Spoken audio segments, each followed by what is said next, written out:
Iglesia, buenos días, ¿cómo están? Bien, bendecidos. Salude a la persona allí a su lado. Dele un abrazo, dele la mano, dígale qué bueno verlo, qué bueno verla en este día. Somos el pueblo del Señor, amén. Muy bien. Bien, iglesia, quiero hablarles en esta mañana sobre un tema bien interesante y es el tema de la familia. Estamos hablando de la familia durante este mes. Y creo que es necesario tener recursos bíblicos, recursos que puedan ayudarnos en la crianza de nuestros hijos, que puedan guiarnos en la manera en que manejamos nuestro hogar. Ya que estamos viviendo durante un tiempo que es turbulento a nivel social, yo quiero que miremos unas imágenes de unas noticias que son comunes generalmente. Esta noticia nos dice: cada día se conocen agresiones sexuales contra niños en este país, ¿verdad? En cualquier lugar. Hay otra noticia que dice que murió una mujer de 28 años porque fue agredida por su esposo en Cali. Otra noticia dice: frente a hija de 4 años, hombre mató a golpes a su esposa en el Huila. ¿Cierto? Y más de 400 ancianos son abandonados cada año en Colombia. Entonces, encontramos una cantidad de situaciones en nuestro país. Usted puede seguir viendo noticias y cada que tal vez usted abre sus redes sociales, cada que usted abre un periódico, cada que usted prende la televisión para ver noticieros, se va a encontrar con situaciones de estas. Pero, ¿será que la violencia es algo nuevo? ¿Será que es algo que ocurre solamente en nuestra generación? Sabemos que no. Y si vamos a la palabra de Dios, a la Biblia, encontramos que desde que comenzó la historia de la humanidad, la violencia ha venido en aumento. ¿Cómo entonces nosotros poder levantar una familia en medio de esta generación? ¿Cómo poder criar unos hijos en medio de unas situaciones tan violentas, en medio de situaciones tan difíciles? Si miramos en la palabra del Señor, en el libro de Génesis, en el capítulo 6, Génesis capítulo 6, era tal la maldad que había en aquella época que el Señor tomó una decisión muy drástica. Tal vez nos sorprendemos por las noticias que vemos en este tiempo, nos sorprendemos por ver cosas como estas, y creo que estas noticias, lastimosamente hay que decirlo, parecen ser suaves en comparación con lo que se ve actualmente, ¿cierto? Vemos cosas muy terribles y sin embargo vamos a mirar en Génesis toda la situación que se estaba viviendo en la época de un hombre llamado Noé. Dice la Biblia en Génesis capítulo 6 en el versículo 5: vio el Señor que la maldad de los hombres era mucha en la tierra y que todo designio de los pensamientos del corazón de ellos era de continuo solamente al mal. Y se arrepintió el Señor de haber hecho hombre en la tierra y le dolió en su corazón. Y dijo el Señor: raeré de sobre la faz de la tierra a los hombres que he creado, desde el hombre hasta la bestia y hasta el reptil y a las aves del cielo, pues me arrepiento de haberlos hecho. Pero Noé halló gracia ante los ojos de Jehová. Entonces, si miramos en ese contexto, en la época de Noé, podríamos decir que no era posible tener una familia sólida. En la situación en la que se vivía, podríamos decir que los matrimonios no funcionaban correctamente. Esta época de Noé pasó a la historia como una época de desobediencia a Dios. Una época donde cada quien hacía lo que bien le parecía, lo que quería, y los valores se habían ido al piso. Un poco más adelante, en el versículo 11 del mismo Génesis 6, nos dice la escritura: y se corrompió la tierra delante de Dios, y estaba la tierra llena de ¿qué? De violencia. Estaba la tierra llena de violencia. Decir entonces que la tierra estaba llena de corrupción, corrupta y llena de violencia, es decir que el abuso, la injuria, el asesinato, el robo, la mentira, las violaciones sexuales, la ilegalidad estaban fuera de control en aquella época. Así que esa violencia que vemos actual no es nueva, es algo que venimos heredando desde tiempos ancestrales. Se me fue la palabra. Ancestrales. Es algo que hemos vivido siempre, que el ser humano ha tenido que luchar con ello.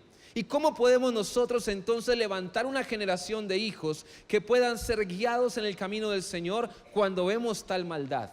Noé tenía que lidiar con esa situación.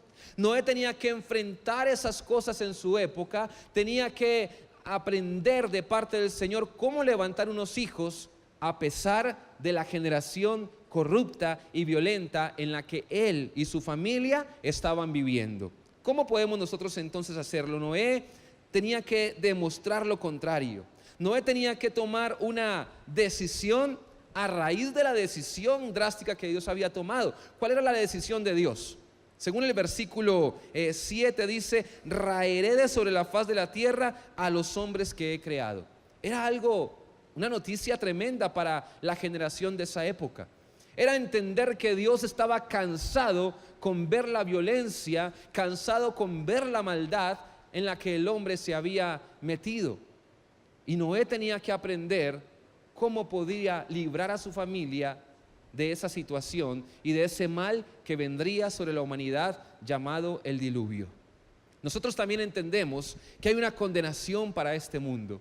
También sabemos por la misma escritura que hay un tiempo donde se agotará, digámoslo así, el tiempo de la gracia. Un tiempo donde tendremos como seres humanos que velar, ¿verdad? ¿Para qué? Para que la gracia del Señor pueda seguirse extendiendo. Pero la paciencia de Dios tiene un límite. La paciencia del Señor va a acabarse en algún momento dado. Y en algún momento vendrá destrucción para esta tierra. No habrá un diluvio, porque el Señor prometió no volver a generar un diluvio. Pero sí vendrá un tiempo donde la tierra sufrirá, donde la humanidad sufrirá. Aquellos que no estén bajo el temor del Señor, bajo el temor de Cristo, tendrán que enfrentarse a un juicio. ¿Cómo estamos nosotros preparando a nuestros hijos y preparando a nuestra familia para que estas cosas sean diferentes en nuestro hogar?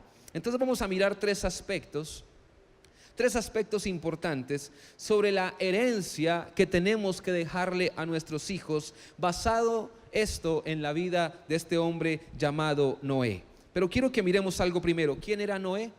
Porque algunos de pronto no lo conocen, ¿cierto?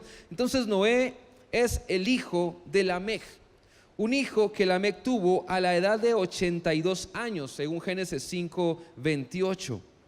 Y también sabemos por la escritura que nació en el año 1056 después de Adán.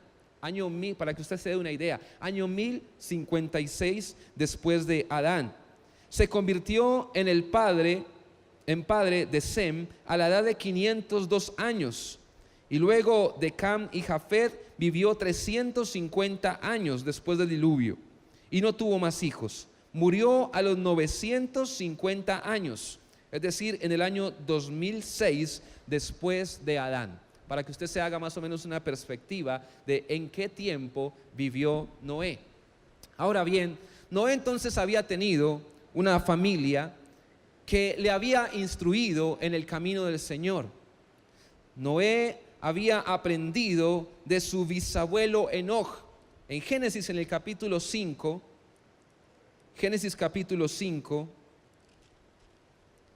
en el versículo 24, dice la palabra del Señor. Génesis 5:24. Caminó pues Enoch con Dios y desapareció porque le llevó Dios. Entonces vemos aquí a un hombre llamado Enoch, que era el bisabuelo de Noé. Y dice la escritura que este hombre Enoch caminó con el Señor. En Hebreos 11:5 dice que por la fe Enoch fue traspuesto para no ver muerte, y no fue hallado entre los hombres porque lo traspuso Dios. Fue el primer hombre llevado en vida al cielo. Y antes que fuera traspuesto, tuvo testimonio de haber agradado a Dios. Yo quiero que usted se haga una pregunta en esta mañana. ¿Será que dentro de sus generaciones, entre las personas ascendientes a usted en su familia, hubo personas que tuvieron testimonio de haber agradado a Dios? ¿Hubo personas que tienen testimonio de que fueron personas que buscaron al Señor de corazón sincero?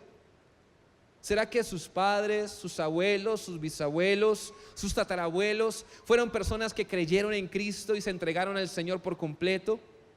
Tal vez algunos pueden decir que sí, pero tal vez muchas personas hoy en esta iglesia pueden decir no, no creo, no soy consciente de eso, no me he dado cuenta de que en mis generaciones haya habido personas que hayan buscado al Señor de corazón sincero.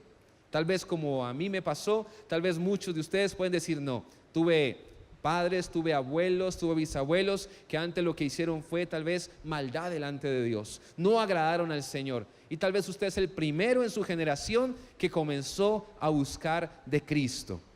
Qué bueno porque usted marca un punto de referencia para su nueva familia, para las generaciones que vendrán después de usted, ¿verdad? Pero tal vez tuvo usted una abuela, tuvo un abuelo que le enseñó la palabra. Yo he compartido en algunas ocasiones que tuve el privilegio de que mi abuela me compartiera de la palabra, me leyera la Biblia, me hablara de Jesucristo, me enseñara el camino del Señor. Mi papá también lo hizo. Entonces eso me hace sentir aún más responsable, porque esa herencia que ellos dejaron en mí, yo tengo que transmitirla a mis hijos, a mis hijas y a mis nietos, si el Señor me los da, ¿cierto? Tenemos que transmitir eso. Somos responsables de eso. ¿Cuántos saben que son responsables delante del Señor de transmitir esa herencia? Entonces el primer aspecto es la herencia de la fe. El primer aspecto que aprendemos de la vida de Noé es la herencia de la fe. La Biblia dice que la fe, en Hebreos 11:1, la fe es la certeza de lo que se espera. ¿Y qué más? Y la convicción de lo que no veo. Pero también podríamos definir la fe como el hecho de creer en las promesas de Jesucristo, de creer en las promesas que están asentadas en la palabra, de creer que Jesucristo es el Señor. Y esa herencia yo tengo que dejársela a mis hijos. Y ¿sabe algo? Tal vez nos esforzamos mucho por dejarle una herencia a nuestros hijos que sea material. Y eso no es que sea malo. Tal vez nos esforzamos para que nuestros hijos tengan una casa donde meter la cabeza. Nos esforzamos por dejarle a nuestros hijos una buena educación. Nos esforzamos para que ellos tengan unos recursos. Tal vez lo que yo no tuve, ellos puedan tenerlo, ¿cierto? Y eso está bien. Eso es perfecto, una buena educación, una buena casa, dejarle recursos, dejarle lo suficiente para que ellos vivan mejor que nosotros. Pero cuando hablamos de esa herencia en la fe, ¿estamos trabajando por ello? Mire, hoy en día los divorcios aumentan porque las parejas tienen que trabajar muy duro. El hombre va a trabajar, la mujer va a trabajar y entonces no tienen tiempo para compartir en familia. Los hijos no ven a los padres durante todo el día generalmente. Y eso que en nuestra cultura acá en América Latina, pues todavía vemos mamás educando a los hijos, dedicando tiempo a los hijos. Pero hay culturas como la europea, la americana, donde ya tampoco eso se ve. De pronto se ven con los hijos en la noche, tarde o el fin de semana. Pero durante la semana no hay tiempo para ellos. Entonces, ¿qué estoy haciendo para que mis hijos tengan esa herencia de la fe? ¿Estoy dedicando tiempo a enseñarles la palabra? Mire, la Biblia dice que todos nosotros fuimos llamados reyes y sacerdotes. Y como sacerdotes tenemos esa función de enseñarle el evangelio y enseñarle la palabra a nuestros hijos. No es una tarea que solamente le compete a la escuela dominical, a los maestros en la iglesia. Es una tarea que empieza por nuestra casa. ¿Cómo estoy enseñándole la Biblia a mis hijos? ¿Será que invierto dinero para comprar una Biblia que ellos puedan entender?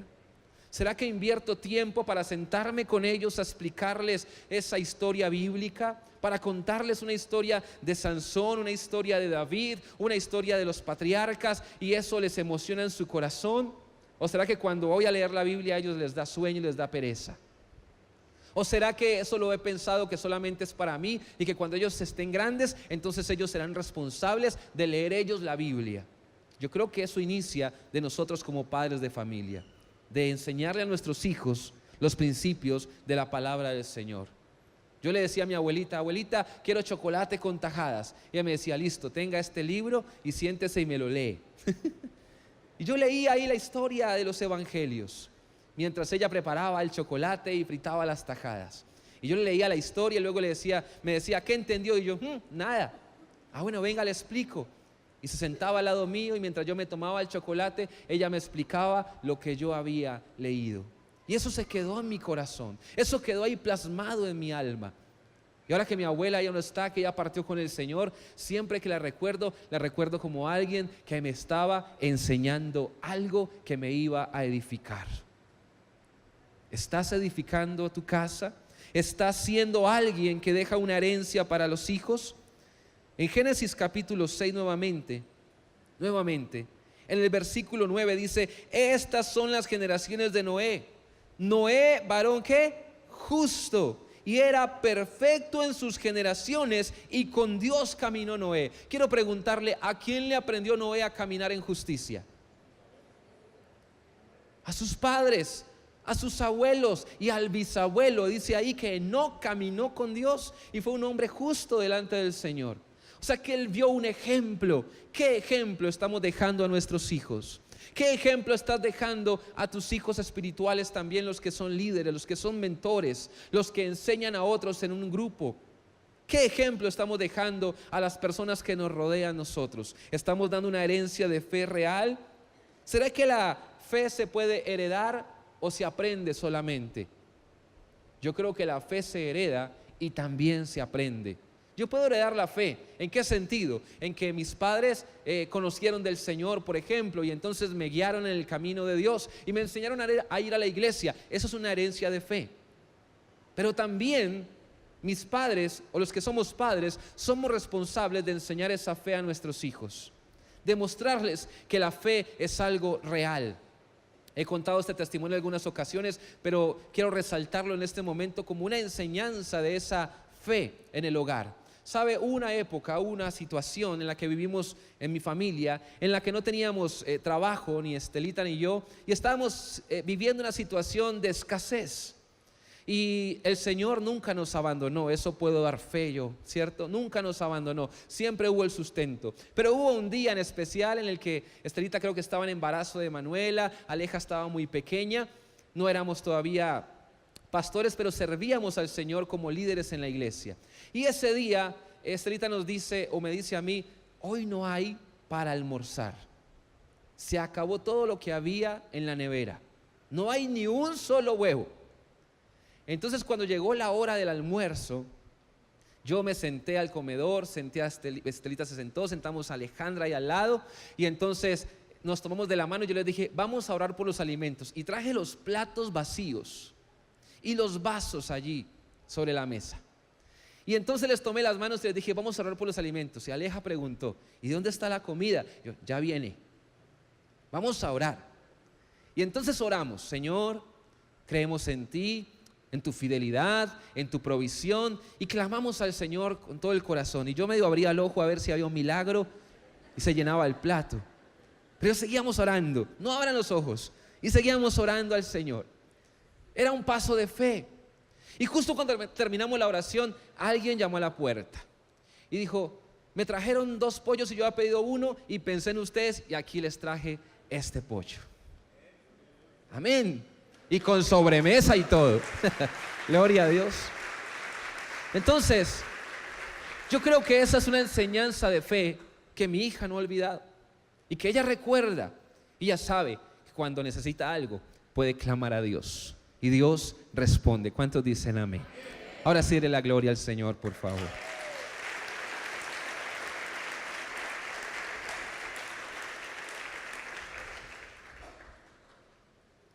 Pablo le dijo a Timoteo en 2 Timoteo capítulo 1, versículo 5, quiero que vaya por favor allí, 2 Timoteo capítulo 1,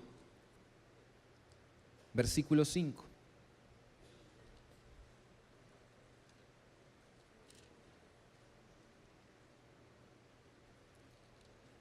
¿Lo tenemos? Mira lo que dice ahí la palabra.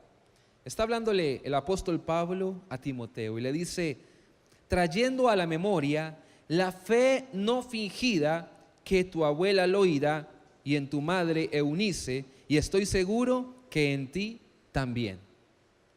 Mire, aquí Pablo le está recordando a Timoteo que él tenía una fe que había ¿qué? Heredado, aprendido. ¿Y de quién la aprendió? De su mamá y de su abuela. La había aprendido de ellas. Eunice era la mamá de Timoteo y Loida era la abuela. Eran madre e hija que habían enseñado a este hombre Timoteo a ser guiado en el camino de la palabra del Señor. Le habían instruido para que fuera un hombre de Dios. ¿Sabe algo? Me interesó estos nombres de ellas porque Loida significa agradable. Eunice significa feliz o victoriosa.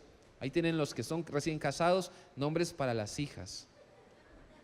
Nombres bonitos. Loida, ¿cierto? Eunice. Por acá se ríen.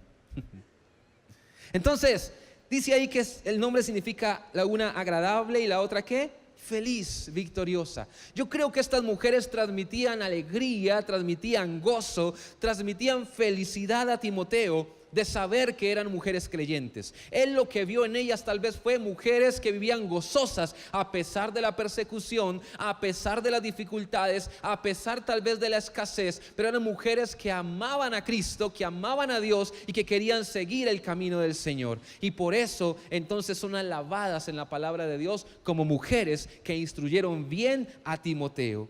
En 2 Timoteo también, en el capítulo 3, el versículo 14, vuelve a enfatizar esto. Capítulo 3, versículo 14. Y dice: pero persiste tú, Timoteo, ¿cierto?, en lo que has aprendido y te persuadiste sabiendo de quién has aprendido. Y dice el versículo 15: y que desde la niñez has sabido las sagradas escrituras, las cuales te pueden hacer sabio para la salvación por la fe que es en Cristo Jesús.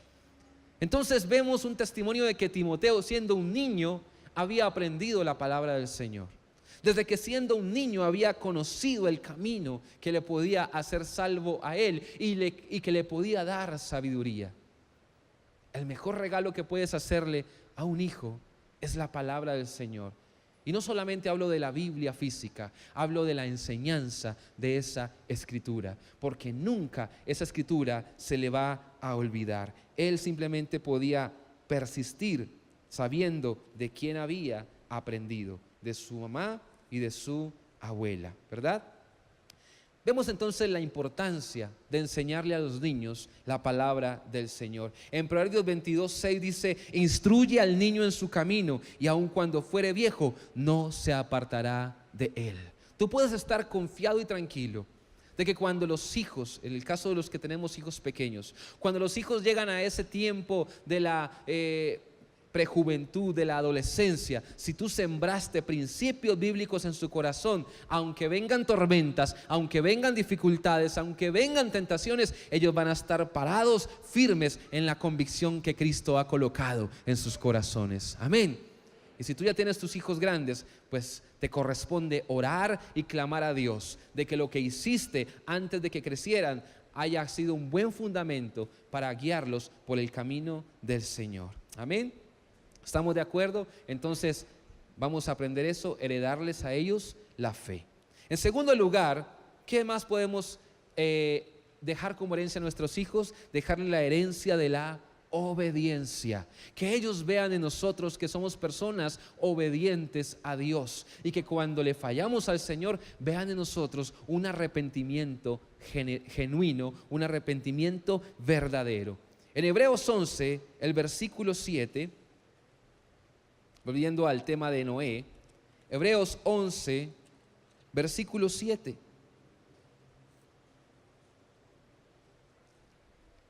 Amén. Mire lo que dice ahí la palabra. Por la fe Noé, cuando fue advertido por Dios acerca de cosas que aún no se veían, con temor. Esa palabra temor significa reverencia, respeto, también puede significar obediencia. Con temor o con obediencia, ¿qué hizo él? Preparó el arca en que su casa se salvase, y por esa fe condenó al mundo y fue hecho heredero de la justicia que viene por la fe. Voy a entrar un poquito en el contexto. Cuando Noé fue llamado, aproximadamente a los 600 años de edad. Usted se puede preguntar, bueno, si era real esa edad en esa época. Aparentemente sí. Según lo que dice la palabra, vemos que eran años reales. La gente era muy longeva al principio de la creación. Luego el Señor fue acortando la edad a causa de la maldad del ser humano. Pero hubo un tiempo donde la gente vivía muchos años. Y Noé, cuando tuvo unos 600 años, fue llamado por Dios para levantar una empresa. ¿Sabe cuál era la empresa? Esa empresa se llamaba Arcas de Noé. Era un arca que él tenía que preparar un barco, y ese barco tenía que tener muchas habitaciones, tenía que tener 3 pisos, tenía que ser edificado de la manera que el Señor le estaba diciendo, y no podía fallar en ninguna de las medidas, porque tenía que soportar el diluvio que iba a venir. Pero el primer problema que enfrentaba Noé era tal vez a nivel personal. Dios le había dicho, voy a traer un diluvio, voy a hacer que llueva. Y cuando le dijo esa palabra llover, tal vez Noé comenzó a pensar, ¿qué será llover? Porque hasta ese momento, dice la Escritura, no había llovido sobre la tierra todavía. Habían pasado ya 1700 años después de Adán y no había lluvia aún. No existía eso. ¿Cómo se regaban las plantas? Dice la Biblia que había un rocío que brotaba de la tierra y regaba las plantas, pero no había llovido. Entonces lo primero que le dice Dios es, va a caer agua del cielo, y él tenía que creerlo. Va a llover y se van a abrir las fuentes del abismo, o sea, de la tierra. Ese rocío que brotaba iba a comenzar a brotar chorros fuertes de agua, cataratas de agua desde lo profundo de la misma tierra. O sea, no solamente cayó agua del cielo, sino que también vino agua de lo profundo de la tierra, y se iba a inundar la tierra. Y Noé tenía que enseñarle a la familia, contarle lo que iba a pasar, contarle a la gente a ver si alguno quería salvarse de ese diluvio. Pero cuando Noé comenzó a enseñar eso, la gente se burlaba de él, y la gente decía, eso es una mentira, ¿cómo va a caer agua del cielo? Eso nunca ha ocurrido. Era algo que la gente no podía comprender. Así que él tenía que enfrentar la duda personal tal vez, pero también tenía que enfrentar la burla de la gente que estaba alrededor. Pero sabe, Noé obedeció, y en medio de un desierto comenzó a fabricar esa embarcación, comenzó a fabricar ese arca para que la gente pudiera conocer el poder de Dios. Y él se demoró mucho tiempo. Se demoró años, creo que se demoró alrededor de 100 años edificando ese barco para poder que hubiera salvación para él y para su familia. Si él invirtió esos años en fabricar un arca, pregúntate, y me pregunto yo, ¿estamos dispuestos a disponer de tiempo para que nuestros hijos tengan la salvación? ¿Para que nuestra familia herede también la salvación? ¿Estamos dispuestos a enseñarles a obedecer a Dios, aún en aquellas cosas que parecen difíciles obedecer? ¿Qué estás dispuesto a dejar, a soltar? ¿Qué pecado tenemos que soltar con tal de que nuestros propios hijos, hablo de la salvación personal obviamente, pero también de que nuestros hijos vean un buen ejemplo en nosotros? ¿Será que hay que cambiar el temperamento tal vez? Tal vez hay que cambiar la manera de hablar. Tal vez tu manera de hablar es una manera en la que hablas con negativismo, hablas bajo el lema de que aquí nada se puede, que yo soy incapaz, de que soy una persona torpe, y tal vez le transmites eso a los hijos y le dices, tú eres un torpe, tú no sirves para nada, nunca vas a poder hacer nada bien. ¿Qué tenemos que cambiar a partir de ahora en nuestra casa, en nuestro propio lenguaje? ¿Qué tenemos que soltar mostrando obediencia a Dios? Así que Noé preparó esta arca teniendo una obediencia total al Señor. Y él creyó, él accionó en obediencia. Dice la palabra que lo que hizo Noé fue tener temor para preparar el arca en que su casa se salvase. Así que no solamente se trata de declarar que tengo fe, sino que se trata de obedecer al Señor, porque la fe se muestra a través de la obediencia. ¿Estamos de acuerdo? En la fe vemos cómo Dios puede obrar de una manera sobrenatural. En la obediencia nuestra, Dios trae eso sobrenatural a nuestra vida. Amén. En tercer lugar, Noé transmitió o dejó como herencia una visión a su familia. Una visión. Entonces tenemos fe, tenemos ¿qué más? Obediencia, y ahora tenemos una visión, iglesia, una visión. Él logró involucrar a su familia, su esposa y sus 3 hijos y a sus 3 nueras en la construcción del arca. En Génesis 7:7 dice: entonces entró Noé en el arca y con él sus hijos, su mujer y las mujeres de sus hijos. Cualquiera puede, si Dios le permite, ser padre biológico. Pero acá el tema no solamente es ser padre biológico, el tema tiene que ver también con ser un padre espiritual. Noé fue un padre espiritual para sus propios hijos. Y en la locura, podríamos decirlo así, en la que él se encaminó, porque a veces seguir al Señor requiere de cierta locura. En esa locura en la que Noé se encaminó, involucró a sus hijos. ¿Sabe? Uno de mis mayores, podría decir así, placeres, es cuando puedo compartir este altar con mi esposa y con mis hijas. Y eso es un regalo maravilloso que Dios me ha dado. Y yo le digo: Señor, yo no merezco eso. Yo no merezco esa situación. No merezco ver a mi esposa y a mis hijas cantando aquí y adorando al Señor, adorando al Rey. No lo merezco.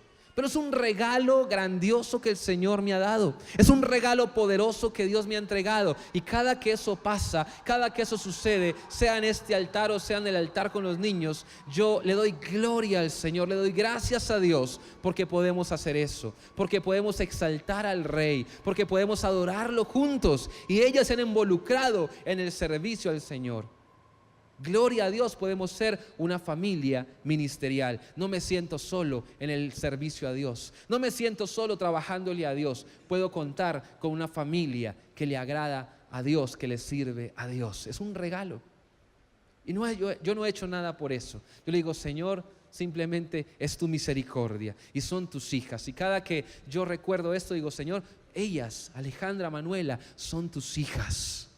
Mi esposa es tu hija. Y yo quiero que tú le digas hoy al Señor eso en oración: Señor, yo te entrego, mis hijos son tus hijos.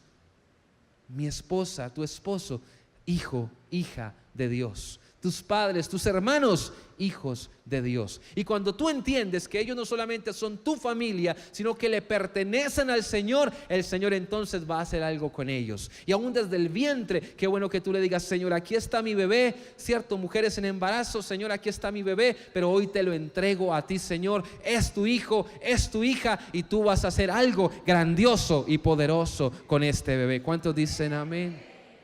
Y toma a tus hijos pequeños, ve a orar por ellos cuando estén dormidos, pon manos sobre ellos y: Señor, aquí le entrego, Señor, a usted mis hijos. Señor, te entrego mis hijos para que tú hagas con ellos conforme a tu voluntad, y Dios se va a encargar de hacer algo. Entonces transmíteles la visión de servir al Señor. Demuéstrales que servir al Señor es agradable, es maravilloso, es algo bueno, es algo que Dios va a recompensar. Y no lo vas a enseñar por la recompensa, pero de seguro Dios lo va a hacer. ¿Qué visión estás colocando en tus hijos? Mire, la Biblia dice, y esta noche hay servicio de parejas, y quiero que vengan los que tienen hijos, los que tienen pareja, vengan, porque van a aprender de eso también. Y la Biblia dice que los hijos son como flechas en la aljaba del cazador, del valiente. ¿Sabe? Cuando usted entonces prepara el arco, el cazador preparaba el arco, ¿cierto? Ponía la flecha y entonces impactaba o buscaba, apuntaba el lugar donde iba a impactar la flecha. Y la Biblia está diciendo que los hijos son eso, son flechas en la aljaba de los valientes, para que logren llegar al lugar en que tú les vas a guiar. Y no quiero decir entonces: sí, es que yo estoy guiando a mi hijo para que sea doctor, para que sea abogado, para que sea una mujer de negocios. Está bien que tú le instruyas en esa parte, pero ¿le estás enseñando a ser hijo de Dios? ¿Le estás enseñando que los recursos vienen del Padre, no de ti? ¿Le estás enseñando a tus hijos que del Padre proviene la sanidad, proviene la bendición, proviene todo para que ellos puedan tener un bienestar? Hay que enseñarles que todo proviene es del Padre. ¿Estamos de acuerdo? Amén, iglesia.